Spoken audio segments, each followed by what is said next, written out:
ছিনতাইকারী ভেবে থানায় অভিযোগ, সিসিটিভি ফুটেজে ডিবি পুলিশ। কুমিল্লা নগরীতে বৈধভাবে বাংলাদেশে প্রবেশ করা এক ভারতীয় নাগরিককে মারধর করে নগদ অর্থ ও স্বর্ণালংকার নিয়ে যাওয়ার অভিযোগ উঠেছে কুমিল্লা জেলা গোয়েন্দা পুলিশের ডিবির একটি টিমের বিরুদ্ধে। ঘটনার পর ছিনতাইকারী ভেবে অজ্ঞাতনামা কয়েকজনের বিরুদ্ধে থানায় অভিযোগ করেছিলেন ভুক্তভোগী। তবে পরে সিসিটিভি ফুটেজে অভিযুক্তদের ডিবি পুলিশের সদস্য বলে শনাক্ত করার দাবি করেছেন তিনি। অভিযোগ সূত্রে জানা যায়, গত 30 জুলাই ভারতীয় নাগরিক আলম কুমিল্লা কোতোয়ালি থানাধীন কান্দিরপাড় এলাকার হকার্স মার্কেটের নিচে অবস্থিত পানসি অ্যান্ড বিরিয়ানি হাউসে অবস্থান করেছিলেন।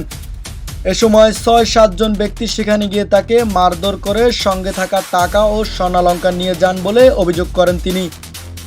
আলমের দাবি, তার কাছ থেকে 17,500 ভারতীয় রুপি, 11,300 বাংলাদেশি টাকা এবং প্রায় 1 ভরি স্বর্ণালংকার নেওয়া হয়। ঘটনার পর তিনি কুমিল্লা কোতোয়ালি মডেল থানায় অজ্ঞাতনামা 5-6 জনের বিরুদ্ধে লিখিত অভিযোগ করেন। আলম জানান, তখন তিনি জানতেন না যে অভিযুক্তরা ডিবি পুলিশের সদস্য, তাই ছিনতাইকারী হিসেবে উল্লেখ করে অভিযোগ করেছিলেন। অভিযোগের বিষয়ে ডিবি পুলিশের টিম লিডার তৌফিকের সঙ্গে যোগাযোগ করা হলে তিনি বিষয়টি অস্বীকার করেন।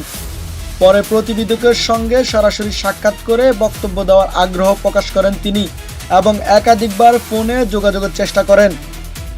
এ বিষয়ে কোতোয়ালি মডেল থানার ওসি তৌহিদুল আনোয়ার বলেন, বিষয়টি ডিবির ওসিকে জানানো হয়েছে। কুমিল্লা জেলার ডিবির ওসি শামসুল আলম বলেন, তিনি এ বিষয়ে কিছুই জানেন না। পরে বিষয়টি চট্টগ্রাম রেঞ্জের অতিরিক্ত ডিআইজি ক্রাইমকে জানানো হলে তিনি লিখিত অভিযোগ দেওয়ার কথা বলেন এবং তদন্ত করে প্রয়োজনীয় ব্যবস্থা নেওয়ার আশ্বাস দেন। এদিকে কুমিল্লার পুলিশ সুপারের বক্তব্য জানতে একাধিকবার যোগাযোগের চেষ্টা করা হলেও তার বক্তব্য পাওয়া যায়নি। প্রতিবেদকের দাবি, ঘটনার বিষয়ে সিসিটিভি ফুটেজ সহ প্রাথমিক কিছু তথ্য প্রমাণ তার কাছে রয়েছে। এসব তথ্যের ভিত্তিতে কুমিল্লা পুলিশ সুপার, চট্টগ্রাম রেঞ্জের ডিআইজি, পুলিশ মহাপরিদর্শক, আইজিপি, স্বরাষ্ট্র মন্ত্রণালয় ও আইন মন্ত্রণালয় বরাবর লিখিত অভিযোগ দিয়ে নিরপেক্ষ তদন্ত এবং অভিযোগের সত্যতা প্রমাণিত হলে দায়ীদের বিরুদ্ধে আইনগত ব্যবস্থা নেওয়ার দাবি জানানো হয়েছে।